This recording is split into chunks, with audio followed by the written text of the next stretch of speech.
আসসালামু আলাইকুম। শুভ অপরাহ্ন। প্রিয় দর্শক মণ্ডলী, আপনাদের স্বাগত জানাই বিটিভি চট্টগ্রাম কেন্দ্রের স্টুডিও ক্লিনিক লাইভ অনুষ্ঠানে। আজকে আমাদের আলোচ্য বিষয় হলো রমজানে হৃদরোগীদের করণীয়। এই বিষয়ে আমাদের সাথে বিশেষজ্ঞ হিসেবে থাকছেন ডাক্তার মোহাম্মদ মুস্তাফিজুর রহমান, হৃদরোগ এবং মেডিসিন বিশেষজ্ঞ, সিনিয়র কনসালটেন্ট, সিএসসিআর। ধন্যবাদ আপনাকে আমাদের অনুষ্ঠানে আসার জন্য। প্রথমে আপনার কাছ থেকে জানতে চাইব, রমজানে হৃদরোগীরা রোজা রাখতে পারবেন কিনা বা আপনাদের সাধারণ নির্দেশাবলী কি থাকে হৃদরোগীদের ব্যাপারে? সাধারণভাবে আমাদের দেশে যে হৃদরোগগুলোর প্রকোপ থাকে সেটা হচ্ছে করোনারি আর্টারি ডিজিজ বা ইসকেমিক হার্ট ডিজিজ। আমরা স্বাভাবিকভাবে যদি বলি হার্টে ব্লক থাকা। আরেকটা হচ্ছে ব্লাড প্রেশার বেশি থাকা। কোনো কোনো রোগী আমাদের কাছে আসেন হার্ট ফেলিউর নিয়ে, এবং আরও কিছু রেয়ার কন্ডিশন থাকে জন্মগত যদি হার্টে কোনো সমস্যা থাকে। হৃদরোগের রোগীরা বেশিরভাগ ক্ষেত্রেই রোজা রাখতে পারেন, কিন্তু তার আগে তাদের জানতে হবে হৃদরোগটা স্টেবল অবস্থায় আছে কিনা। অর্থাৎ যদি রোজা রাখার আগে তারা যদি নিশ্চিত হন তাদের হৃদরোগটা স্টেবল অবস্থায় আছে, কোনো রকম আনস্টেবল সিচুয়েশনে বা ডিকম্পেনসেটেড বলি আমরা মেডিকেল টার্মে, ডিকম্পেনসেটেড বলতে একটা রোগ যদি ঠিকভাবে নিয়ন্ত্রণে না থাকে, তো এই জিনিসটা জানতে গেলে আসলে রোজার আগে একটা প্রস্তুতি দরকার হয়। প্রস্তুতি হচ্ছে তাদের নিয়মিত যিনি ফিজিশিয়ান বা ওনার নিয়মিত যে হৃদরোগ বিশেষজ্ঞ, ওই হৃদরোগ বিশেষজ্ঞের সাথে আলাপ করে নেওয়া, ওনার রোগ এখন নিয়ন্ত্রণে আছে কিনা, হার্ট ফেলিউর থাকলে হার্ট ফেলিউর নিয়ন্ত্রণে আছে কিনা, অথবা হচ্ছে ওনার যদি ব্লাড প্রেশার উচ্চ রক্তচাপ থাকে, উচ্চ রক্তচাপ ওনার নিয়ন্ত্রণে আছে কিনা। একই সাথে হৃদরোগীদের আরও একটা সমস্যা থাকে বেশিরভাগ ক্ষেত্রে ডায়াবেটিস, ওইটাও নিয়ন্ত্রণে আছে কিনা। এই জিনিসগুলো পুঙ্খানুপুঙ্খরূপে জেনে নিয়ে প্রস্তুতি নিয়ে রোজা রাখতে পারেন, এবং বেশিরভাগ ক্ষেত্রেই রোজাতে হৃদরোগীদের কোনো সমস্যা হয় না। প্রথমে আমাদের যে জানার বিষয়টি হলো, আপনি যেটা বলেছেন অবশ্যই উনার যে চিকিৎসকের সাথে উনি পরামর্শ করেন রেগুলার, তার সাথে দেখা করবেন। তো প্রথমে রোগীদের জানার বিষয় থাকে যে ওষুধ এবং খাওয়া দাওয়া, ওষুধ এবং খাওয়া দাওয়া হৃদরোগীরা বা ডায়াবেটিস রোগীরা কিভাবে এটা শিডিউল করবে রোজার মাসে? হৃদরোগ, ডায়াবেটিস অথবা উচ্চ রক্তচাপ যাই বলি না কেন, খাবারের একটা মুখ্য ভূমিকা থাকে। প্রত্যেকটা দেশে নিজস্ব কালচার অনুযায়ী তাদের খাবারের স্বভাব নির্ধারিত হয়। রমজানে মুসলিম দেশগুলোতে অনেক রকমের নতুন নতুন খাবার খাওয়া হয়, অনেক সময় ফেস্টিভ্যাল আকারে, উৎসব আকারে দেখা যায়। আমাদের দেশও এর ব্যতিক্রম না। সারা বছর আমরা অনেক খাবার খাই না, কিন্তু এই খাবারগুলো রমজানে বিশেষ করে আমরা বেশি করে খাই। এখন এই খাবারগুলো কতটা নিরাপদ আমাদের হৃদরোগীদের জন্য? যেমন তেলেভাজা যে খাবারগুলো, ওগুলোতে আমরা বলি মেডিকেল টার্মে ট্রান্স ফ্যাট থাকা, যেটা হৃদরোগীদের জন্য খুবই ক্ষতিকর। যেমন আমরা যদি উদাহরণস্বরূপ নেই, পেঁয়াজি, বেগুনি, জিলাপি, এই ধরনের খাবারগুলো রমজানে বা অন্য যে কোনো সময়ই আমাদের হৃদরোগীদের অবশ্যই পরিহার করতে হবে। রেড মিট আমরা আগে থেকেই যদি বলি, আমাদের দেশে গরুর মাংস, চট্টগ্রামে বিশেষ করে যেটা গরুর মাংস খুব বেশি খাওয়া হয়, অন্যান্য মহিষ অথবা হচ্ছে যদি আমরা বলি মাটন বা ছাগলের, এই মাংসগুলো, রেড মিটগুলো অবশ্যই পরিহার করা উচিত। অর্থাৎ অধিক তেলযুক্ত, অধিক চর্বিযুক্ত, ডুবন্ত তেলে ভাজা যেই খাবারগুলো, এই খাবারগুলো আমাদের রোগীদের অবশ্যই এড়িয়ে চলতে হবে রমজানে। সুস্থভাবে পুরো রমজানটা যাতে করে উনি থাকতে পারেন প্ল্যান্ড ওয়েতে, 30টা রোজা যেন ঠিকভাবে আল্লাহ সুস্থ রাখেন, এবং এইভাবে থাকতে গেলে এই খাবারগুলো অবশ্যই এড়িয়ে চলা উচিত। আর ওষুধের ব্যাপারে ওনাদের রোগীদের বা ডায়াবেটিস রোগীদের আপনাদের নির্দেশনা বা পরামর্শ কি থাকতে পারে? রমজান যেহেতু আমরা সাধারণত এই বছর যদি ধরি 5টার পরে আমরা আর কোনো কিছু খেতে পারি না, সন্ধ্যা যদি 6টায় আমাদের ইফতার হয়, মোটামুটি 13 ঘন্টার মতো আমাদের না খেয়ে থাকা লাগে। হৃদরোগীদের এখনকার বেশিরভাগ সময় ওষুধগুলো একবার বা দুইবার, কখনো কখনো খুব কম ওষুধেই আছে যেগুলো 3বার খেতে হয়।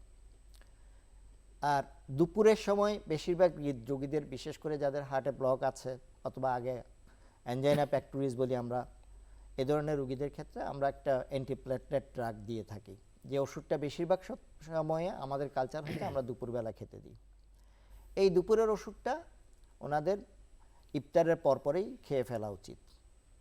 অন্যান্য যেই ওষুধগুলো আছে, যদি সকালে ওষুধ থাকে সেটাই সেহরির সময়, আর যদি রাতে ওষুধ থাকে রাতের ওষুধটা রাতেই খাওয়া যাবে। আর দুই বেলা যে ওষুধগুলো আমরা দিই ওগুলো ইফতার এবং সেহরির সময় সহজেই খেতে পারেন। ডায়াবেটিসের রোগীদের ক্ষেত্রে পার্টিকুলারলি কিছু ওষুধ কমানো লাগে, কারণ ডায়াবেটিসের ওষুধ যদি ঠিকভাবে রমজানের আগে ঠিক করে দেওয়া না হয়, দীর্ঘ 13 ঘন্টা যেহেতু না খেয়ে থাকতে হয়, ওই সময় যদি ওষুধের মাত্রা বেশি হয়ে যায়, অনেক সময় রোগীরা সুগার কমে যেতে পারে। হাইপোগ্লাইসিমিয়া, সুগার কমে যাওয়া বা চিনি কমে গিয়ে বিভিন্ন ধরনের সমস্যা তৈরি করতে পারে। হৃদরোগীদের জন্য সুগার কমে যাওয়া স্বাভাবিক রোগীদের তুলনায়ও বিপজ্জনক। এই ক্ষেত্রে আমরা রোগীদেরকে পরামর্শ দিই অবশ্যই রমজানের আগে ওনাদের রেসপেক্টিভ ফিজিশিয়ান বা যদি এন্ডোক্রাইনোলজিস্ট হয় অথবা ওনার কার্ডিওলজিস্ট হয়, ওনার সাথে যোগাযোগ করে আগেই ওষুধগুলো ঠিক করে নেওয়া। এভাবে যদি ঠিক না করা হয়, নিজে নিজে ঠিক করতে গেলে অনেক সময় বিপদের কারণ হতে পারে। তাহলে রমজানে ওষুধগুলো অবশ্যই খেতে হবে, কিন্তু ওষুধ খাওয়ার সময় যে জিনিসগুলো আমাদের লক্ষ্য রাখতে হবে, টাইমিং এবং অনেক সময় ডোজ কমাই দেওয়া। হৃদরোগীদের কিছু কিছু ওষুধ আছে যেগুলো পানি শূন্যতা তৈরি করে, প্রস্রাব বেশি হয়। এই ওষুধগুলো যদি আমরা সকালবেলা সেহরির সময় খাই, তাহলে সারাদিন যদি প্রস্রাব বেশি হয়, তাহলে রোগীদের দেখা যায় পানি শূন্যতা বেশি দেখা দিতে পারে। পানি শূন্যতার কুফল হিসেবে তাদের অন্যান্য যে ব্লাড প্রেশার কমে যাওয়া, কিডনিতে সমস্যা হওয়া, এই ধরনের সমস্যাগুলো এড়িয়ে চলার জন্য অবশ্যই রোগীদের রমজানের প্রস্তুতি হিসেবে ওনাদের প্রেসপেক্টিভ ফিজিশিয়ানের সাথে, কার্ডিওলজিস্ট হোক, এন্ডোক্রাইনোলজিস্ট হোক, যোগাযোগ করে ওনার ডোজগুলো ঠিক করে নেওয়া হচ্ছে সবচেয়ে বুদ্ধিমান এবং উচিত। সায়েন্টিফিক্যালিও এটা করা উচিত। আপনার কথায় বোঝা গেল যে ওষুধ অ্যাডজাস্ট করা বা রোজার ইফতারি এবং সেহরির সাথে খুব বেশি কঠিন কাজ না, কিন্তু অবশ্যই উনি ওনার যে নিয়মিত চিকিৎসকের শরণাপন্ন হবেন, যাকে উনি আগেও দেখাচ্ছেন, তাহলে জিনিসটা অনেক সহজ হবে। আচ্ছা, এর মধ্যে তো অনেক ধরনের ঘটনা ঘটতে পারে। যদি হঠাৎ হৃদরোগীর বা বুকে ব্যথা হলো, তখন কি করণীয়? হঠাৎ করে যদি কখনো এই জিনিসটার উদ্ভব হয়, উনি কি করবেন? একজন হৃদরোগী। এটা খুব জরুরি একটা জিনিস। অনেক সময় হয় কি আমাদের দেশে যেটা, যেহেতু রমজান অনেক ধরনের ভাজা পোড়া জিনিস খাওয়া হয়, তেলে ভাজা জিনিস, রোগীরা মনে করেন, হৃদরোগীরা যদি ওষুধ খেতে থাকেন, ওনারা মনে করেন হয়তো এটা গ্যাস্ট্রিকের ব্যথা। প্রথম প্রশ্ন এবং প্রথম উত্তরটা এনি চেস্ট পেইন রমজানে অথবা অন্য সময় আগে থেকে যারা হৃদরোগের রোগী, তারা যদি জানেন যে তাদের হৃদরোগ আছে, যে কোনো ধরনের বুকে ব্যথা হলে অবশ্যই চিকিৎসকের শরণাপন্ন হওয়া উচিত এবং হাসপাতালে দেখা করা উচিত। শুধুমাত্র বুকে ব্যথা না, হৃদরোগের রোগীদের রমজানে অন্যান্য সমস্যাও দেখা দিতে পারে। হঠাৎ করে যদি শ্বাসকষ্ট শুরু হয়ে যায়, হঠাৎ করে দেখা যায় কি তার যদি ঘাম দেওয়া শুরু হয়, এমনও হতে পারে যে পায়ে পানি আসছে, আগে যেটা ছিল না রমজানে। আগে রমজানে রোজা রাখার সাথে সাথে পায়ে পানি আসা শুরু হলো, শ্বাসকষ্ট যদি শুরু হয়, যদি শুইতে গেলেই যদি দেখা যায় কাশি শুরু হয়ে যায়, অথবা বুকের ব্যথা তো আমরা বললামই।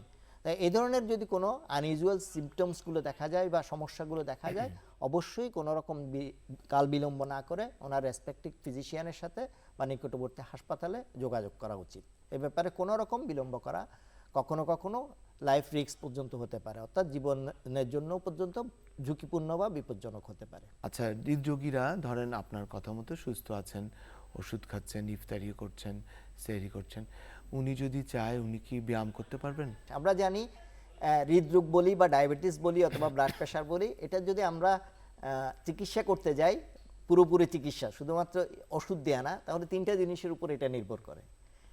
একটা খাদ্যাভ্যাস, আর 2 নাম্বার ব্যায়াম, এবং 3 নাম্বার ওষুধ। তাহলে রমজানে একটা প্রশ্ন আসে, আমি সারাদিন রোজা রাখবো, এখন ব্যায়াম করতে পারবো কিনা। খাবারের ব্যাপার তো আছেই, আমরা জানলাম। একইভাবে ব্যায়াম করতে পারবো কিনা। অবশ্যই ব্যায়াম করা যাবে। এখন এটাও একটা টাইমিংয়ের উপরে, স্মার্ট টাইমিংটা খুব ইম্পর্ট্যান্ট। আমি ব্যক্তিগতভাবে যেটা দেখি, আমাদের যদি রমজানে আমরা সময়গুলো এইভাবে দেখি, ইফতার করার পরে মাগরিবের নামাজ পড়া, তারপর প্রায় 2 ঘন্টার গ্যাপ বা 2.5 ঘন্টার গ্যাপ একটা দিয়ে এশার নামাজের সাথে তারাবি থাকে, এবং সেহরি। এই ক্ষেত্রে যেটা সবচেয়ে সুন্দর হয় সেটা আমি ইফতারের পরপর যদি না হেঁটে একটু বিশ্রাম নিলাম 15-20 মিনিট, তারপরে যদি এশার নামাজে যাওয়ার আগে একটু যদি হেঁটে নিই, অথবা যদি তারাবির নামাজের পরে যখন আমি মসজিদ থেকে ফিরবো, অথবা বাসায়ও যদি একটু আশেপাশে জায়গা থাকে, ওই জায়গাটা যদি আমি 20 মিনিট বা আধা ঘন্টা হাঁটার অভ্যাস করি সেহরির এই তারাবির নামাজের পরে অথবা এশার নামাজের আগে, এই জিনিসটা খুবই সুন্দরভাবে করা যায়। অর্থাৎ আমরা যদি সচেতন থাকি এবং আমাদের যদি ইচ্ছা থাকে, আমরা যদি ডিসিপ্লিনড ওয়েতে লাইফ লিড করি, অবশ্যই এটা সম্ভব। এবং সেটা যে হাঁটাটা আমরা যদি তারাবির পর অথবা এশার নামাজে যাওয়ার আগে আধা ঘন্টা সময় দিই, খুব সুন্দরভাবে এটা করা যায় এবং এটা করা উচিত। তার ব্যায়ামটা কখনোই কারণ হচ্ছে রমজানে আমরা যে খাবারগুলো খাই বা হচ্ছে 12 ঘন্টা 13 ঘন্টা আমরা যে হচ্ছে স্টেনিয়াস কোনো কাজ করতে পারবো না, খুব সহজেই ওজন বেড়ে যেতে পারে। এই জিনিসটা যদি আমরা না করি তাহলে কিন্তু আমাদের ব্লাড প্রেশারের সমস্যাও বেড়ে যেতে পারে, ডায়াবেটিসের সমস্যাও বেড়ে যেতে পারে, এবং কি হৃদরোগের অন্যান্য সমস্যাগুলোও বেড়ে যেতে পারে। এই জন্য আমরা একটা স্মার্ট টাইম মেনটেন করে ওই সময়ের মধ্যে একটা ব্যায়ামের সময় বের করে নিয়ে ব্যায়াম করব। এবং সেটা হচ্ছে এমন না যে আমাকে জিমে যেতে হবে, আমি ব্রিক্স ওয়াকিং যেটা আমরা করি, যে হাঁটা একটু জোরের সাথে, ঘাম জড়ানো, এবং হাঁটা শেষে যেন একটু বুক ধরফর করে, অর্থাৎ হচ্ছে আমাদের স্পিডটা যদি আমরা বলি সায়েন্টিফিক্যালি 4 থেকে 6 কিলোমিটার পার আওয়ার স্পিডে যদি আমরা হাঁটতে পারি সবচেয়ে সুন্দর হয়, আধা ঘন্টা। আরেকটা ব্যাপার আমরা অনেক সময় শুনে থাকি, রোজার মাসে বা রমজানের সময় হৃদরোগের, রোজা রাখার সাথে বা হৃদরোগ বাড়া কমা বা হৃদরোগে আক্রান্ত হওয়ার ঝুঁকি কি কোনো সম্পর্ক আছে? আসলে এটা নিয়ে হৃদরোগ, রমজান, এগুলো নিয়ে আমাদের দেশে খুব বেশি স্টাডি না থাকলে মিডল ইস্টে, বিশেষ করে সৌদি আরব এবং অন্যান্য আরাবিয়ান কান্ট্রিগুলোতে প্রচুর ওদের স্টাডি আছে যে হৃদরোগের উপরে রমজানের প্রভাব। তো সবচেয়ে ইন্টারেস্টিংলি আসলে রমজানের কারণে হৃদরোগ বাড়ে না। প্রি এক্সিস্টিং যদি ডিজিজ থাকে, বরং এটা হচ্ছে অনেক সময় খুব সুন্দর কন্ট্রোলে আসে যদি আমরা রমজানটা ঠিকভাবে পালন করি। যদি যেটা রমজানের মূল উদ্দেশ্যই তো হচ্ছে আমাদের সংযম সাধন করা, তো এই সংযমের সাথে যদি আমাদের লাইফস্টাইলটা আসলে যদি ওরকম ডিসিপ্লিন হয়ে যায়, হৃদরোগে দেখা যায় কি আসলে রমজানের প্রভাব হিসেবে হৃদরোগ কখনোই বাড়ে না। ব্লাড প্রেশার থাকলে ওটা আরও স্মুথ কন্ট্রোল হয়, ডায়াবেটিসটাও যদি হচ্ছে ঠিকভাবে কন্ট্রোল করা যায়, ঠিকভাবে যদি আমরা নিয়ম মেনে চলি, তাহলে আরও স্মুথলি কন্ট্রোল হয়, এবং হার্ট ফেলিউরটাও কমে আসে। এই জিনিসগুলো হৃদরোগের যে স্টাডিগুলো করা হয়েছে মিডল ইস্টের বিভিন্ন দেশে, আদৌ কোনো রকম এরকম রমজানে রোজা রাখা যাবে না বা হৃদরোগে রমজানের কারণে বা হচ্ছে ফাস্টিং থাকার কারণে হৃদরোগ বেড়ে গেছে, এই ধরনের কোনো প্রমাণ পাওয়া যায়নি। আচ্ছা, রোজা রাখার সাথে আপনি যে বললেন, এবার আমার আরেকটা প্রশ্ন, ধরেন ডায়াবেটিক রোগীদের, আপনি বলেছেন যে সুগার কমে যাওয়া বা একদম ইয়েটা, এরকম যদি একটা বিপদ হয়ে যায় যে 12-13 ঘন্টা ফাস্টিংয়ের কারণে সুগার খুব বিপজ্জনক মাত্রায় নেমে গেছে, তখন রোগীর করণীয় কি? ধরেন এটা যদি আসরের টাইমে বা মাগরিবের বেশ আগে হয়, বা কী করবে বা কিভাবে বুঝবেন যে উনার সুগার বিপজ্জনক মাত্রায় নেমে গেছে এবং তখন কি করতে পারেন উনি? হৃদরোগীর ক্ষেত্রে যাদের ডায়াবেটিস আছে তাদের কিছু পরামর্শ দেয় সাধারণত। তাদেরকে যেটা বলা হয় যে আপনি দুপুরের দিকে বা 1টা থেকে 2টার মধ্যে অথবা ইফতারের আগে আগে ব্লাড সুগারটা চেক করবেন, যেটা আঙ্গুলের মাথায় আমরা হচ্ছে ক্যাপিলারি ব্লাড সুগার বলি, বা হচ্ছে যে মেশিন দিয়ে চেক করা হয়। এটা যদি বিপজ্জনক মাত্রায় কমে যায় এবং রুগী যদি ঘাম দেয়, চোখ মুখ অন্ধকার দেখেন, ক্ষুধা লাগে, মাথা ঘুরায় এবং বুক ধরফর করে, এ ধরনের লক্ষণগুলো দেখলে বোঝা যাবে আসলে তার একটু সুগার আপনাকে কমেছে। বিরক্ত করছি, একটা দর্শক একজন মোবাইলে আছেন, জি, উনি এখন জি। প্রশ্ন করবেন। দর্শক, আপনার নাম বলুন, আপনার সমস্যা বলুন, বিশেষজ্ঞ চিকিৎসক আসসালাম, আপনার উত্তর দেবেন। হৃদরোগীদের খাওয়া মানে ভাজা পোড়া খাওয়া নিয়ে জানতে চাচ্ছি ধন্যবাদ আপনাকে, সুন্দর প্রশ্ন, এটা খুব জরুরি আমাদের দেশের কালচারের সাথে। আসলে আমাদের দেশের কালচার হচ্ছে আমরা রমজানে অন্য সময় খাই না, রমজানে প্রচুর পরিমাণ ভাজা পোড়া জিনিস খাই, যেমন বেগুনি, পেঁয়াজি, মরিচা, তারপর ডুবন্ত তেলে হচ্ছে আমরা জিলাপি, এই জিনিসগুলো কিন্তু সারা বছর আমরা খুব একটা খাই না, কিন্তু রমজান আসলে এই জিনিসগুলো বেড়ে যায়। এগুলো আসলে কোনোটাই আমাদের স্বাস্থ্যের জন্য স্বাস্থ্যসম্মত না। হৃদরোগীদের অবশ্যই এই খাবারগুলো অ্যাভয়েড করা উচিত। আর যদি কেউ মুখরোচক হিসেবে খেতে চান, অবশ্যই পরিমাণে বেশি না, কোনো নির্দিষ্ট পরিমাণ ঠিক করা নাই সায়েন্টিফিক্যালি, অ্যাভয়েড করতে পারলে ভালো। যদি একদম খেতেই চান, খুব কম পরিমাণে নিজেদের রিস্কে খেতে পারেন, তবে এগুলো কোনো দিনেই ভালো খাবার না। আমি আপনাকে এই হিসেবে বলি, আসলে আমাদের ফুড হ্যাবিট যে পরিবর্তন করা খুব জরুরি। আজ থেকে যদি 4 দশক আগে আমরা জাপানের কথা বলি, জাপানে এক সময় স্টোমাকে প্রচুর ক্যান্সার হতো, অর্থাৎ পাকস্থলীতে প্রচুর ক্যান্সার হতো। তো তাদের তখন ওদের সরকার সিদ্ধান্ত নিল, তাদের গবেষণা করে দেখা গেল এগুলো অনেক খাবার অনেক বেশি লবণ থাকার কারণে এবং হচ্ছে ধোঁয়া, ওদের খাবারগুলো হচ্ছে ধোঁয়া দিয়ে করা হতো, ওগুলোর কারণে ওদের ক্যান্সার হয়। তো এই জিনিসগুলো যখন তারা আস্তে আস্তে কমাই দিল, ফ্রোজেন এবং হচ্ছে ফ্রেশ ফুড খাওয়া শুরু, ফ্রেশ ভেজিটেবলস করলো, আজকে যদি আমরা জাপানে চিন্তা করি, ওদের হচ্ছে পাকস্থলীতে ক্যান্সার কিন্তু অনেক বেশি কমে গেছে। অর্থাৎ যেটাতে ওদের 1 নাম্বার বা 2 নাম্বার বা 3 নাম্বার কজ অফ ডেথ ছিল, এখন কিন্তু এরকম নেই। ঠিক আমাদের দেশেও ইদানিং কিন্তু হৃদরোগের সংখ্যা অনেক বেশি, এবং এই হৃদরোগ বাড়ার কারণ হচ্ছে, আমরা যদি বলি, আমাদের খাদ্যাভ্যাস হচ্ছে একটা মেজর কজ, একটা বিশাল কারণ হিসেবে এটা পালন করে। ঠিক একইভাবে এই খাদ্যাভ্যাসের মধ্যে আমাদের যে কালচারের সাথে আসছে, যে বেশি করে পেঁয়াজি, বেশি করে জিলাপি, বেশি করে বেগুনি রমজানে খাওয়া, এই খাদ্যাভ্যাসটা আমাদের পরিবর্তন খুবই জরুরি। এবং এই ব্যাপারে সরকারকেও হচ্ছে আসলে সচেতনভাবে বিভিন্ন প্রচার মাধ্যমে প্রচারণা বাড়াতে হবে। আমরা যদি আমাদের পুরনো খাদ্য অভ্যাসে ফিরে যাই, যে দই দিয়ে হচ্ছে একটু চিড়া খাওয়া, একটু কলা মেখে নেওয়া, মানে এই যে খাবারগুলোতে তেল থাকে না, তাহলে কিন্তু আমাদের জন্য অনেক ভালো হয়। যেমন ছোলা যখন আমরা খাই, ছোলাটা কাঁচা ছোলা যেমন রমজানে খুবই হচ্ছে উপকারী একটা জিনিস। ছোলা যদি আমরা তেল কম দিয়ে হচ্ছে ভেজে যদি খাই, ওটাও হচ্ছে শরীরের জন্য আরেকটু খুবই আমি উপকারী। আপনাকে ইন্টারাপ্ট করছি, আরেকজন দর্শক আছেন। দর্শক, আপনার নাম বলুন, প্রশ্ন বলুন। আমার নাম মোহাম্মদ কামাল হোসেন। আমার বয়স নিয়ার অ্যাবাউট 70। আমার শরীরে 6টা স্ট্যান্ডিং করা আছে। বর্তমানে আমি সকল রোজা রেখেছি, কিন্তু খুবই দুর্বল লাগতেছে। এখন আমার করণীয় কি? আমি খানা দানা, আর আমার একটা ডিসেবিলিটি আছে, আমি ব্যায়াম করতে পারি না। আপনার যে ওষুধগুলো খাচ্ছেন, ওষুধগুলো হচ্ছে আপনি রমজানের আগে ঠিক করে নিয়েছেন কিনা আপনার রেসপেক্টিভ ফিজিশিয়ানের কাছে। যদি ঠিক করে না থাকেন, তাহলে আপনার রেসপেক্টিভ ফিজিশিয়ানের সাথে যোগাযোগ করে দেখা করা উচিত। এবং হচ্ছে আপনার ব্লাড প্রেশার দেখা, ইলেকট্রোলাইট ঠিক আছে কিনা দেখা, এবং হচ্ছে যদি ডায়াবেটিস থাকে ওইটা হচ্ছে নিয়ন্ত্রণে আছে কিনা, এই জিনিসগুলো আপনার জরুরি ভিত্তিতে দেখা উচিত। যদি শরীর খুব বেশি দুর্বল থাকে, অর্থাৎ আপনার রেসপেক্টিভ ফিজিশিয়ানের সাথে কথা বলে এই জিনিসগুলো আপনি ঠিক করে নেন। কারণ অনেক সময় যদি ইলেকট্রোলাইটস কম বা বেশি হয়, তারতম্য দেখা দেয়, বা যদি আপনার ব্লাড প্রেশার বেশি কমে যায়, অথবা ডায়াবেটিস যদি নিয়ন্ত্রণে বেশি যদি কমে যায়, অথবা যদি অতিরিক্ত নিয়ন্ত্রণের বাইরে থাকে, তখনও এই সমস্যাগুলো দেখা দিতে পারে। কাজে আর যদি যেটা বললেন আপনি এক্সারসাইজ করতে পারেন না, এটা বিভিন্ন ধরনের গ্র্যাজুয়াল এক্সারসাইজ প্রোগ্রাম আছে। আপনি আপনার ফিজিশিয়ানের সাথে কথা বলে, আপনার একইভাবে ফিজিওথেরাপিস্ট আছে এই ধরনের জিনিসগুলো দেওয়ার জন্য, তাদের সাথে আপনি আপনার নিজস্ব, আপনার জন্য যেটা সবচেয়ে সুন্দর, এই ধরনের একটা প্রোগ্রাম আপনি ঠিক করে নিতে পারেন রেসপেক্টিভ ফিজিশিয়ানের সাথে আপনি কথা বলে। ধন্যবাদ। ধন্যবাদ। আমরা আবার আগের আলাপে চলে যাই। আপনি বলছিলেন যে ওই দুপুর 1টা-2টার দিকে হ্যাঁ, ব্লাড সুগার চেক করা করবে। ধন্যবাদ। ব্লাড সুগারের ব্যাপারটা আমরা বলি হচ্ছে 1টা-2টার দিকে একটা লেভেল দেখতে, এবং অনেক সময় ইফতারের আগে। এটা হচ্ছে নিয়মিত ভিত্তিতে হচ্ছে রুগীদের করা উচিত, যাদের ডায়াবেটিস, বিশেষ করে ইনসুলিন যারা পান। এবং মুখের ওষুধ তো সালফোনাইলুরিয়া বা এই ধরনের ওষুধগুলো, যারা এই গ্রুপের ওষুধগুলো, যেগুলো সাধারণত সুগার কমাই দিতে পারে। আমরা জানি কিছু ডায়াবেটিসের ওষুধ আছে যেগুলো সুগার খুব একটা কমায় না, অর্থাৎ চিনি খুব একটা কমায় না রক্তে। যে ইনসুলিন এবং হচ্ছে সালফোনাইলুরিয়া গ্রুপের ওষুধগুলো যেহেতু কমাই দেয়, এই ধরনের নিয়মিত চেক করতে হয়। তারপরে যদি কখনো দেখা যায় বিপজ্জনক মাত্রায়, যে যাদের হচ্ছে 3-এর নিচে বা হচ্ছে এই ধরনের হয়ে যায়, তাদের ক্ষেত্রে ইসলামিক শরীয়ত অনুযায়ী যদি কারো জীবন বিপন্ন হওয়ার আশঙ্কা থাকে, রোজা ভেঙে ফেলাই হচ্ছে মানে বিধান। কারণ হচ্ছে আপনার জীবন রক্ষা করাটাই হচ্ছে ফরজ। রোজা আপনি হচ্ছে ওই অবস্থায় যদি জীবন রক্ষা ভেঙে পেয়ে যায়, আপনি আপনার রেসপেক্টিভ যারা ফতোয়া দেন মুফতি সাহেবদের সাথে কথা বলে নেবেন। এবং এই ক্ষেত্রে আমি মুসলিম হিসেবে যতটুকু জানি, এটা শুধুমাত্র স্বাভাবিক কাজা করলেই হয়, কাপ্পারা হিসেবে দিতে হয় না, একটি রোজা। তাহলে এটাই, অর্থাৎ ওই সময় যদি এই ধরনের কোনো বিপজ্জনক পরিস্থিতি দেখা দেয়, অবশ্যই আপনাকে রোজা স্যাক্রিফাইস করতে হবে। এটাই হচ্ছে আমাদের জীবন রক্ষাকারী। আরেকজন দর্শক ফোন করেছে। দর্শক, আপনার নাম বলুন, বয়স বলুন।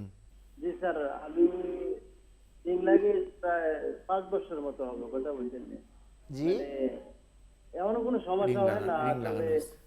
জি, আমি ওই যে একটা ওষুধের কথা বলছিলেন, আমি সকালে মনে করেন যে হাঁটি আর কি, তা আধা ঘন্টা 30-40-50 মিনিট হাঁটি আর কি। এটাতে কোনো সমস্যা নেই, এটা ক্লান্তি বোধ হয় না আর কি।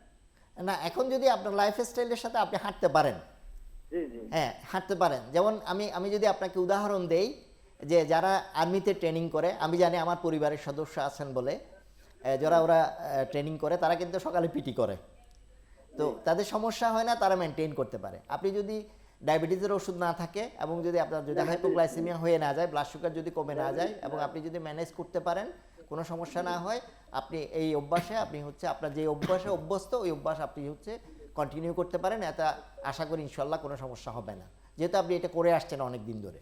তাহলে আপনি আমাদের এখন বললেন যে সুগার বিপজ্জনক মাত্রায় কমে যাওয়া। আচ্ছা, আর হৃদরোগীদের আর কিভাবে মনিটর করবে ডিউরিং ফাস্টিং, মানে রোজা রাখা অবস্থায় সে ভালো আছে না খারাপ আছে বুঝবে কেমনে? যেমন ব্লাড প্রেশার দেখা বা আর কোনো নির্দেশনা থাকবে কিনা? ব্লাড প্রেশারের হৃদরোগীদের আরেকটা জিনিস যেটা সমস্যা হয়, আমরা যেহেতু যে ওষুধগুলো ব্যবহার করি, এই ওষুধগুলোর ভেতরে অনেক ওষুধ আছে পানের শূন্যতা তৈরি করতে পারে। আমরা যদি বলি মেডিকেল টার্মে ডায়াবেটিক্স, যে ডায়াবেটিক্সের যে ওষুধগুলো এগুলো যদি দেয়া হয় এগুলোর টাইমিংটা সাধারণত রমজানে ইফতারের পরে দেওয়াটা বেটার, কারণ হচ্ছে সারা রাত ধরে রুগীরা পানি খেতে পারেন যেহেতু ওই সময় দিলে তাদের পানি শূন্যতার সমস্যা দেখা দেওয়া কথা না, কম। মানে সমস্যাটা কম দেখা দিতে পারে, কম বিপজ্জনক হতে পারে। আরেকটা জিনিস হতে পারে যে ডায়াবেটিস রোগীদের বিপজ্জনক মাত্রায় হৃদরোগীদের বিপজ্জনক মাত্রায় ব্লাড প্রেশার কমে যাওয়া। এখন যদি কোনো একটা রুগীর, আমাদের দেশে কিছু রুগী আছেন যারা আমরা লো সেট ব্লাড প্রেশার বলি ফিজিওলজিক্যালি, যেটা স্বাভাবিকভাবে, এদের ক্ষেত্রে আলাদা। যদি রোজা রাখলেন, এখন দুপুরের সময় মাথা ঘুরাচ্ছে বা একটু দাঁড়াতে গেলেই পড়ে যাচ্ছেন, তো এই সমস্ত ক্ষেত্রে যদি আমরা ব্লাড প্রেশার কম পাই, বিপজ্জনক মাত্রায় কম পাই, সিস্টোলিক ব্লাড প্রেশার কখনো যদি 90-এর নিচে চলে যায়, তাহলে এই সমস্ত ক্ষেত্রে অবশ্যই চিকিৎসকের শরণাপন্ন হওয়া উচিত, নিকটবর্তী হাসপাতালে যাওয়া উচিত। এবং যদি কোনো একই সাথে দেখা যায় কি তার মাথা ঘুরাচ্ছে বা হচ্ছে শ্বাসকষ্ট হচ্ছে, এই সমস্ত ক্ষেত্রে কখনোই তাদের দেরি করা উচিত না, কাল বিলম্ব না করে নিকটবর্তী হাসপাতালে যাওয়া উচিত। কারণ তখন অনেক সময় ব্লাড প্রেশার খুব বেশি মাত্রায় কমে গেলে আমাদের ব্রেইনের রক্ত সাপ্লাই কমে যাওয়া, হার্টের হচ্ছে যে ক্রুশিয়াল ফাংশনগুলো থাকে ওগুলোতে সমস্যা দেখা দিতে পারে। কাজেই এই সমস্ত ক্ষেত্রে কখনোই অপেক্ষা করা উচিত না, নিকটবর্তী হাসপাতালে গিয়েই পরামর্শ নেওয়া উচিত। সবার আগে হচ্ছে মানুষের জীবন। এখন যদি লাইফ এন্ডেঞ্জার থাকে, আল্লাহ নিজেই যেহেতু আমাদেরকে এটা রিলিফ দিয়েছেন, যে আল্লাহ নিজেই যেহেতু আমাদেরকে রিলিফ দিয়েছেন, আমাদের এটাতে বাড়াবাড়ি করার কিছুই নেই। আমি রোজা রাখবই জোর করে, যখন আমি পারবো না বা রোজা রাখলে আমার জীবন ক্ষতিকর হতে পারে, এই সমস্ত ক্ষেত্রে অবশ্যই তাদের রেসপেক্টিভ মুফতির সাথে আগেই আলাপ করে নিতে পারেন। এবং হচ্ছে এই ক্ষেত্রে নিয়ম হচ্ছে আপনি রোজার জন্য চিন্তা না করে আপনার জীবনের জন্য চিন্তা করাটাই জরুরি বেশি। আমি একটু আবার আসছি। দর্শক, আপনার নাম বলুন, বয়স বলুন, প্রশ্ন বলুন। আমি হাঁটুর জন্য ডাক্তারে আমারে হাঁটুর লিডুগার দিছে, অটোবা 20 দিছে, তারপরে এই যে কাটিজম দিছে, বুঝলেন, এই ওষুধ আমি খাই, বুঝলেন, খাওয়ার পর ওই আমার পেট থেকে একটা গন্ধ হয়, ওই মেডিসিনের একটা গন্ধ হয়, এটা কি আর কোনো ক্ষতিকারক কিনা? না, এই ওষুধগুলোতে গন্ধ বের হলে কোনো সমস্যা নাই, আপনার যদি অন্য কোনো অসুবিধা না থাকে। কারণ এই ওষুধগুলো তো আসলে ওখানে হচ্ছে যে প্রিপারেশনগুলো আছে, ওগুলো আসলে কিছু আছে ফুড সাপ্লিমেন্ট, এই ফুড সাপ্লিমেন্টগুলোর কারণেই হচ্ছে আসলে গন্ধ হয়। নামাজ পড়লে না, নামাজ পড়লে যে উপরে নামাজ পড়লে তখন একটা পেটে থেকে একটা ওষুধের একটা গন্ধ বাড়ায়। না, এটা ক্ষতিকর কিছু না। ধন্যবাদ। না, এটা ক্ষতিকর কিছু না, এগুলো ফুড সাপ্লিমেন্ট, তো এগুলোতে একটু গন্ধ হয়। আর কিছু ওষুধের হচ্ছে ইনবিল্ট হচ্ছে কিছু ইনগ্রেডিয়েন্ট থাকে, ইনগ্রেডিয়েন্টগুলোর কারণে একটু ওষুধের গন্ধ আসতে পারে। আপনি যদি অন্য কোনো সমস্যা না হয়, এই গন্ধের জন্য শুধু এটা কোনো সমস্যা না। আপনি যে বিষয়টা আমরা আলাপ করছিলাম ফোন আসার আগে, যে তারাবি পড়া 20 রাকাত বাসায়, বা এটা কি হৃদরোগীদের জন্য কি একটু কোনো স্ট্রেসফুল হবে কিনা, বা এটা আমার একটা পার্সোনাল প্রশ্ন। এখন ব্যাপার হচ্ছে হৃদরোগের, আমরা প্রথমেই বললাম যে হৃদরোগের যে ধরনগুলো, যেমন ব্লাড প্রেশার বেশি থাকে, এটাও তো একটা হৃদরোগ। কারো হার্ট ফেলিউর থাকে, এটাও একটা হৃদরোগ। কারো যদি স্টেবল অ্যাঞ্জাইনা প্যাক্টোরিস থাকে, ওইটাও হৃদরোগ। আর কারো যদি দেখা যায় কি আনস্টেবল থাকে, ওইটা। এখন 20 রাকাত একটা লম্বা সময়, ডেফিনেটলি আমাকে ঠিক করে নিতে পারে আমার শরীর কতটা নিতে পারে। এখন একটা রোগী যদি হার্ট ফেলিউর থাকে ডিকম্পেনসেটেড অবস্থায়, সে তো হচ্ছে তারাবির জন্য অবশ্যই মসজিদে গিয়ে পড়া সম্ভব না, তাকে অবশ্যই বাসায় পড়তে হবে। আর কেউ যদি ব্লাড প্রেশার কন্ট্রোলে আছে, তার হচ্ছে যে অ্যাঞ্জাইনা যেগুলো আছে স্টেবল আছে, তার তো 20 রাকাত পড়তে সমস্যা হওয়ার কথা না। আর যদি দেখা যায় যে হার্ট ফেলিউর আছে, কন্ট্রোলে আছে, কিন্তু এটা স্ট্রেস নেওয়ার জন্য উপযোগী না, 20 রাকাত নামাজ পড়লে তার হচ্ছে সমস্যা হতে পারে দাঁড়িয়ে যদি পড়ে। আচ্ছা, তাহলে ওই ক্ষেত্রে অবশ্যই একটু আরেকটা প্রশ্ন নিচ্ছি। দর্শক, আপনার নাম বলুন, বয়স বলুন, প্রশ্ন বলুন। বয়স হচ্ছে আমার 72। আমি সকালবেলা খাইতাম অ্যাবিটিস তেল, জি দুপুরে কোলনট্রাস, জি, আর রাত্রে খাইতাম আমি বিচেকর আর একটা রসুগা 5। হ্যাঁ, মানে অপারেশন হয়েছে, হার্ট অপারেশন হয়েছে 2016 সালে। জি, এখন এই ঔষধ পাওয়ার কমাই এখন এই ঔষধগুলো চলে। এখন রোজার সময় এই রুটিনটা কেমন হবে? হ্যাঁ, রুটিনটা খুব সুন্দর। আপনার যেটা হচ্ছে দুপুরে যে ওষুধটা ক্লনটাসটা খান, ওটা আপনি ইফতারের পরে খাবেন। আর রসোবা এবং হচ্ছে যেগুলো, ওই ওষুধগুলো আপনি হচ্ছে আগে যেভাবে খেতেন ওইভাবে খাবেন। হ্যাঁ, ওইটা ইফতারের পরে। রসোবাটা রাতে খাবেন আপনি ঘুমানোর আগে। সকালে অ্যাবেটিস যেটা, ওটা সকালে খেতে পারেন, কোনো সমস্যা নাই। অ্যাবেটিস সকালে খেলে কোনো সমস্যা নাই। অ্যাবেটিস তো এ না, এবি ক্যাপ হবে, অ্যাবেটিস এ তো হয় না, অ্যাবেটিস প্লাস। তো আপনি যেটা বলছিলেন ওই যে রোগীর অবস্থা অনুযায়ী এক একজনের রোগীর হার্টের রোগীদের তারাবির নামাজের পরের ব্যাপারটা, Exactly. তাহলে সেটা উনি ওইভাবে উনি অ্যাডজাস্ট যেহেতু হচ্ছে রমজানের আগে একটা প্রিপারেশন থাকে, যদি ওনার ফিজিশিয়ান যদি মনে করেন 20 রাকাত নামাজ ওনার পক্ষে দাঁড়িয়ে পড়া সম্ভব না, আমি যদি বলি হার্ট ফেলিউর রোগী পার্টিকুলারলি এটা খুবই ডিফিকাল্ট একটা জব। যদি কেউ খতম থেরাপি পড়েন 2 ঘন্টার মতো সময় চলে যায়, ওই 2 ঘন্টা তো একসাথে আসলে হার্ট ফেলিউর রোগীদের দাঁড়িয়ে থাকা সম্ভব না। সে কম্পেনসেটেড হলেও ভালো অবস্থায় থাকলেও এটা হচ্ছে যে কোনো সময় খারাপ হতে পারে, কারণ 2 ঘন্টা দাঁড়িয়ে থাকলে তার ব্লাড প্রেশার কমে যাওয়ার একটা পসিবিলিটি থাকে, অনেকক্ষণ ধরে অ্যাটেনশন থাকে, বারবার হচ্ছে সিজদায় যাওয়া বা রুকুতে যাওয়া। কাজেই যদি ব্লাড প্রেশার রুগী হলে স্বাভাবিকভাবে পারেন, অ্যাঞ্জাইনা রুগী হলে স্বাভাবিকভাবে পারেন, স্টেবল অ্যাঞ্জাইনা। কিন্তু হার্ট ফেলিউরি রুগীদের এক্ষেত্রে হচ্ছে অবশ্যই সাবধানতা অবলম্বন করা উচিত। আর বেশিরভাগ মসজিদে যারা যান, এখন তো চেয়ারের ব্যবস্থা থাকে, যদি হচ্ছে সম্ভব হয় ওনারা যদি, যেহেতু এটা সোয়াব অনেক বেশি, ফজিলত অনেক বেশি, আমরা সবাই চাই হচ্ছে রমজানের পুরো জিনিসটাই হচ্ছে আল্লাহর কাছ থেকে নিতে। তো এই হিসেবে পার্টিকুলারলি যদি কোনো হার্ট ফেলিউর বা এই ধরনের রুগীগুলো থাকে তাহলে তারা চেয়ারের আশ্রয় নিতে পারেন। কারণ রোগীরা যদি নিজে থেকে বুঝে নেয় জি। যে তার কতটুকু উপযুক্ত, সে Exactly. কতটুকু স্ট্রেস নিতে পারবে, সেটা ওনার জন্যই ভালো। জি। আর উনি যদি নিজে নিতে না পারে, পরামর্শ বা কারো চিকিৎসক বা ওই বিষয়ে অভিজ্ঞ কারো পরামর্শ নেবেন। জি। খাবার কথা আপনি বলেছেন, ইনসুলিনের কথা বলছেন, মুখে খাওয়ার যে ওষুধগুলো আছে ডায়াবেটিসের, ওইগুলো সম্পর্কে কি একটু আমাদের বলবেন? ইনসুলিন ছাড়া যেটা মুখে যেটা আমরা খাই সেটার ব্যাপারে আপনার নির্দেশনা, বা যদিও আপনি আলাপ করেছেন স্পেশালি হৃদরোগীদের ক্ষেত্রে মুখে খাওয়ার ওষুধগুলো কিভাবে, ইনসুলিনের ডায়াবেটিসের ওষুধগুলো কিভাবে উনি অ্যাডজাস্ট করবে, বা মুখের বেশিরভাগ ওষুধেই ডায়াবেটিসের, যেমন আমরা যে ওষুধগুলো প্রচলিত সালফোনাইলুরিয়া বলি, যা ম্যাটফর্মিন বলি, বা হচ্ছে GLP-2 রিসেপ্টর বলি, বা অ্যাম্ফা গ্রুপের যে ওষুধগুলো আছে, অথবা হচ্ছে একাবোজ যে ওষুধগুলো আছে, যে মানে যে গ্রুপের ওষুধগুলো আছে, সাধারণত বেশিরভাগই অ্যাকসেপ্ট সালফোনাইলুরিয়া গ্রুপ, বা আমরা যদি বলি গ্লিক্লেজাইড বা হচ্ছে গ্লিমিফ্রাইড, এই ওষুধগুলো ছাড়া অন্যগুলো হাইপোগ্লাইসেমিয়া খুব বেশি করে না। তো এই জন্য দেখা যায় কি, আমরা সাধারণত সকালে যে ওষুধটা বেশি ডোজে দিই ওটা আমরা ইফতারের সময় দেওয়ার চেষ্টা করি, এবং রাতে যে ওষুধটা দেওয়া হয় ওটা হচ্ছে আমরা সেহরির সময় খেতে বলি রুগীদেরকে বেশিরভাগ ক্ষেত্রে। এবং সাধারণত রমজানের আগে যে ডোজে দেওয়া হয় ওটা থেকে 1/3 আমরা কমানোর চেষ্টা করি আচ্ছা আচ্ছা বেশিরভাগ ক্ষেত্রে। আচ্ছা, আর সালফোনাইলুরিয়া হলে অনেক সময় আমরা হাফ অথবা হচ্ছে 1/3 কমিয়ে যেহেতু একটা লম্বা সময় ফাস্টিং এ থাকে Fasting ওই সময় ইয়া করি। সালফোনাইলুরিয়াগুলো আমরা সাধারণত হচ্ছে ইফতারের পরপরই দেওয়ার বা ইফতারের আগে পরে দেওয়ার চেষ্টা করি। আর ম্যাটফর্মিন অন্যান্য ওষুধগুলো আমরা হচ্ছে সাধারণত সেহরির সময় দিতে পারি সেফলি। ইফতারি পরে কি সুগার মাপা বা দেখার, মনিটর করার কি দরকার আছে? না, খুব বেশি দরকার হয় না, সাধারণত সাথে সাথেই যদি করি আমাদের তো সুগার এমনিতেই বেশি বেশি পাওয়া যাবে। থাকবে, হ্যাঁ। যদি আমরা ইনসুলিন দিই তবে ওটা 2 ঘন্টা পরে দেখা উচিত, দেখা উচিত যাতে monitor করে করা। অ্যাডজাস্টমেন্টটা ঠিক আছে কিনা দেখার জন্য। অর্থাৎ যে কোনো খাবারের পরে যদি আমরা ব্লাড সুগারটা দেখতে চাই অবশ্যই অ্যাটলিস্ট 2 ঘন্টা পরে দেখা উচিত।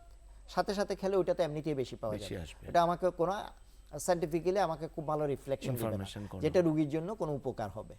বরং ওইটা উপকার হতে পারে আমি যদি ডোজ অ্যাডজাস্টমেন্টের প্রশ্ন উঠে তাহলে 2 ঘন্টা পরে করলেই আমাদের হচ্ছে অ্যাডজাক্টলি আমরা বলতে পারবো যে এই ডোজটা তার জন্য কার্যকর কিনা, বেশি কমে যাচ্ছে কিনা বা কম কমে যাচ্ছে কিনা। এই জিনিসটা বোঝানোর জন্য 2 ঘন্টা পরে করা উচিত। আচ্ছা, আমরা তো জানি, ধন্যবাদ। আমরা তো জানি হৃদরোগীদের একটা ঘুম একটা খুব গুরুত্বপূর্ণ জিনিস, যে কোনো মানুষের জন্যই ঘুম খুব গুরুত্বপূর্ণ। এই রোজার মাসে তো আমাদের ঘুমের একটা প্যাটার্ন চেঞ্জ হয়। আপনার পরামর্শ কী হবে এই ঘুম নিয়ে? মানে কতটুকু ঘুমাবে বা কিভাবে কোন প্যাটার্নে ঘুমাবে? সেহরি তো খেতে হবে, ফজর নামাজও পড়তে হবে, কিভাবে ঘুমালে এটা বা প্যাটার্নটা? এটাও ধন্যবাদ আপনাকে, এটাও দরকারি। একটা মানুষের অ্যাডাল্ট মানুষ যদি বলি, আমরা যারা পূর্ণবয়স্ক মানুষ আমাদের 6 ঘন্টা ঘুম অ্যাটলিস্ট প্রয়োজন হয়, কারো 7 ঘন্টা। আর যারা খুব কম, মানে কিছু মানুষ আছেন তারা একটু কম ঘুমালেও চলে। তা আমরা যদি ঘুমের সময়টা হিসাব করি, তারাবির পরে যদি আমরা চিন্তা করি, তারাবির পরেই যদি আমরা ঘুমিয়ে যাই তাহলে 11টা বা 11:30টা যদি ঘুমাতে যাই। এখন যদি সেহরির সময় হিসাব করি তাহলে যদি আমরা 4টার সময় ঘুম থেকে উঠি, কেউ কেউ তাহাজ্জুদের নামাজ পড়েন, ওই সময়টা যদি নেন তাহলে এই দিকে কিন্তু প্রায় 4 ঘন্টা ঘুম হয়ে যায়। বা 12টা থেকে যদি 4টা পর্যন্ত ধরি, বা হচ্ছে যারা নামাজ পড়েন অথবা যারা আমাদের মা বোন যারা আছেন যারা রান্নাবান্নার কাজ একটু করে রাখেন, ওরা যদি একটু আগিয়ে রাখতে পারেন তাহলে 4 ঘন্টা ঘুম কিন্তু হয়ে যায়। আর যদি আমরা ফজরের নামাজের পরে একটু কোরআন তেলাওয়াত করে কেউ বা কোরআন তেলাওয়াতটা পরেও করতে পারেন। ওদিকে যদি আমাদের অফিস আওয়ার, যদি ইউজুয়াল অফিস আওয়ার তো আর রমজানের সাধারণত 8টার আগে হয় না, ওদিকেও কিন্তু 2 ঘন্টা ঘুম হয়ে যায়। আর বিকালে যদি আমরা অফিস থেকে এসে একটু আধা ঘন্টা একটু ন্যাপিং বা একটু রেস্ট নিই, মোটামুটি 6 ঘন্টা ঘুম কিন্তু বা 6 ঘন্টা বিশ্রাম মানুষের জন্য ইজিলি হয়ে যায় যদি আমরা ডিসিপ্লিন থাকি। আমরা যদি আনরুলে আনডিসিপ্লিন হয়ে যায় তাহলে তো ডিফারেন্ট তাহলে হবে না, ঘুমের চাহিদা পূরণ হবে না আমাদেরকে। Exactly. আর খাওয়া দাওয়ার ক্ষেত্রেও আপনারা তো বললেন যেরকম ধরেন আমরা অনেক সময় ইফতারিতে বা সেহরিতে অতিরিক্ত খেয়ে ফেলি, এই খাবারগুলো কিভাবে খাবো? এমনিতে আপনি বললেন ভাজা পোড়ার বিষয়, খাবারটা আমরা কিভাবে খেলে মানে আমাদের স্ট্রেস, হার্টের উপরে স্ট্রেস পড়বে না বা সুগারের উপরে স্ট্রেস পড়বে না, এত বেশি আমরা খাই? হ্যাঁ, ধন্যবাদ। আসলে এই জিনিসটা হচ্ছে অভ্যাসের ব্যাপার। আমি যেটা বললাম আমাদের পাবলিক হেলথে এই ধরনের কাজগুলিতে অনেক বেশি কাজ করা উচিত। আমরা যদি স্বাভাবিকভাবে বলি, খুব যদি আমাদের নবী করিম সাল্লাল্লাহু আলাইহি ওয়াসাল্লামও বলেছেন যে খাবারের মধ্যে 3 ভাগের 1 ভাগ আমরা খাবার দিয়ে পূরণ করব আমাদের পাকস্থলীকে, 3 ভাগের 1 ভাগ পানি দিয়ে পূরণ করব, আর 3 ভাগের 1 ভাগ আমরা যদি খালি রাখি। ঠিক এই বেসিক প্রিন্সিপালটাই যদি আমরা মেনটেন করি, যেমন আমাদের ইফতারের পরপর আমরা যেটা করি কি আমরা বিনস ইটিং করি, অনেক বেশি খেয়ে ফেলি একসাথে। তো এটা না করে আমরা যদি ইফতারের পরে এমন করি যে আমরা ইফতারটা ভাঙবো সুন্নত হিসেবে, এখন তো খেজুর অ্যাভেলেবল বিভিন্ন ধরনের, এবং এটা খুব ভালো একটা পুষ্টিগুণ সম্পন্ন খাবার। রাসূলুল্লাহ সাল্লাল্লাহু আলাইহি ওয়াসাল্লামের আমাদের মুসলমানদের জন্য একটা সুন্নত খেজুর দিয়ে রোজা ওপেন করা, যে ইফতার মানে শুরু করা। তো খেজুর খাওয়ার পরে আমরা সাধারণত বেশিরভাগ বাংলাদেশে আমরা এখন যে ট্রেন্ডের সাথে অভ্যস্ত, আমরা বিভিন্ন ধরনের শরবত খাই। তো শরবতগুলোকে আমি ডিসকারেজ করি, সুগারি ড্রিঙ্কগুলোকে ডিসকারেজ করি। এটার পরিবর্তে যদি কেউ খেতে চান তাহলে ফ্রেশ ফ্রুটস জুস যদি হয়, ফলের জুসগুলো যদি আপনারা নিজেরা করে নিতে পারেন। আর প্লেন ওয়াটার সবচেয়ে ভালো হচ্ছে পানি। এখন এটা খেজুরের পরে একটু পানি খেয়ে একটু ফল খেলেন, যে কোনো ধরনের দেশি, এমন না যে আমাকে বাইরের দামি এক্সপেন্সিভ ফ্রুটস খেতে হবে, এমন না। এখন আমাদের মার্কেটে যেমন অনেক পেয়ারা আছে, বড়ই আছে, বিভিন্ন ধরনের আরো ছোট ছোট, যেমন হচ্ছে এই ফলগুলো যদি আমরা নেই, তাহলে ফলের পরে আমরা যেটা করতে পারি একটু গ্যাপ দিয়ে আমরা মাগরিবের নামাজটা পড়লাম। তারপর যারা রাতে খাবার, বেশিরভাগ ক্ষেত্রে যেমন আমি ব্যক্তিগতভাবে রাতের খাবার খাই না খুব একটা, তো এই সময়ে আপনি রাতের খাবারটা মাগরিবের নামাজের পরে একটু হালকা খেয়ে নিতে পারেন। আমরা যদি ভাগ করি, আমরা যদি বলি আমাদের খাবারটা যদি ব্যালেন্স ডায়েট যেটাকে বলা হয়, বা সুষম খাদ্যে যে উপাদানগুলো 6টা উপাদান, পানি থাকবে, মিনারেলস থাকবে, কার্বোহাইড্রেট বা হচ্ছে শ্বেতসার থাকবে, আমিষ বা হচ্ছে মাংস জাতীয় জিনিস থাকবে, এবং হচ্ছে একই সাথে এই যে ভিটামিনসগুলো, তাহলে এইগুলো আমরা কোত্থেকে পাবো? পানি তো আমরা বললাম যে প্লেন ওয়াটার, আমরা খুব আস্তে আস্তে এক রমজানে বা অন্য সময় আমাদের 2.5 থেকে 3 লিটার পানির চাহিদা থাকে একজন মানুষের, হার্ট ফেলিওর বা কিডনিতে যদি কারো সমস্যা না থাকে। ওই ক্ষেত্রে আমরা পুরো সময়টাকে ব্যয় করি। যেমন আমরা ইফতারের পরে শুরু করলাম, আমরা যখন তারাবি পড়তে যাই তখন পানির গ্লাস সাথে নিলাম বা হচ্ছে বোতলে পানি নিলাম, ওই সময় আমরা কিছু পানি ঘুমানোর আগে। একইভাবে সেহরির সময়ও আস্তে আস্তে খাওয়া। আর খাবারটাকে যদি আমরা বললাম যে মাগরিবের ইফতারের সাথে সাথে কিছু খেয়ে মাগরিবের নামাজ পড়ে একটা গ্যাপ দিলাম, তারপর আমরা যদি খাবারগুলো খাই, যেমন ভেজিটেবলসটা বেশি বাড়াই দেয়া, ফ্রুটস থাকা, তারপর যদি আমরা হচ্ছে রুটি খাওয়ার কারো অভ্যাস থাকে রাত্রে ভাত না খাই, তাহলে আপনার রুটিগুলো হচ্ছে একটু যদি ব্রাউন ফ্লা দিয়ে হয় তাহলে সবচেয়ে ভালো, অর্থাৎ হচ্ছে লাল আটা। আর মাংসের ভেতরে আমরা রেড মিটটাকে ডিসকারেজ করি রমজানে, কারণ এটাতে হচ্ছে প্রচুর পরিমাণে আসলে হচ্ছে পানির পিপাসাও বাড়াই দেয়, একইভাবে তার ট্রান্সফ্যাট যেটা আছে ওটা অনেক বেশি থাকে। এই ক্ষেত্রে আমরা যদি মুরগির মাংস বা এগুলো অথবা হচ্ছে মাছ সবচেয়ে ভালো হয়, বিভিন্ন ধরনের মাছগুলো, ভেজিটেবলস তো থাকবেই। আর কেউ যদি ডিম খেতে চান রমজানে সেফলি খেতে পারেন, একটা বয়েলড এগ যদি সেহরি বা ইফতারের সময় এটা খেতে চান সেফলি খেতে পারেন। আর আরেকটা জিনিস খুব ভালো, যেটা যদি দই বা দই জাতীয় জিনিসগুলো হয়, এটা আমাদের হচ্ছে আসলে প্রোবায়োটিক্স হিসেবে কাজ করে। তাহলে আমরা যদি গ্রসলি বলি, আমরা ইফতারটা খুললাম হচ্ছে খেজুর, প্লেন ওয়াটার অথবা হচ্ছে ফ্রুট জুস, সাথে হচ্ছে একটু ফল রাখলাম, ভাজা পোড়া জিনিসগুলো যদি আমাদের খাওয়ার খুব বেশি অভ্যাস থাকে একটু আমরা হয়তো দিলাম। আর ছোলাটা হচ্ছে কিন্তু পুষ্টিকর যথেষ্ট, এটাতে প্রচুর পরিমাণে প্রোটিন থাকে, ফাইবার থাকে, যেটা আমাদের দেশের কালচার, অনেক দেশে এটা হয় না। তো এটার সাথে অনেকে আলু মেশায়, এটা হলো আমরা কার্বোহাইড্রেট চাহিদা ওই জায়গা থেকে পেয়ে যাই।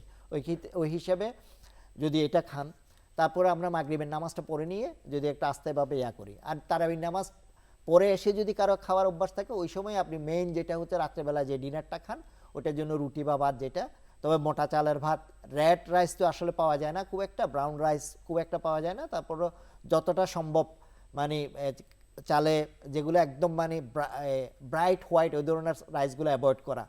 তো এইভাবে আপনার ভেজিটেবলস, ফ্রুটস এবং কিছু কার্বোহাইড্রেট আর হচ্ছে প্রোটিনটা যদি আমরা মাছ থেকে দেই অথবা হোয়াইট মিট, মুরগির মাংস, এগুলো থেকে আসলে আমাদের জন্য বেটার হয়।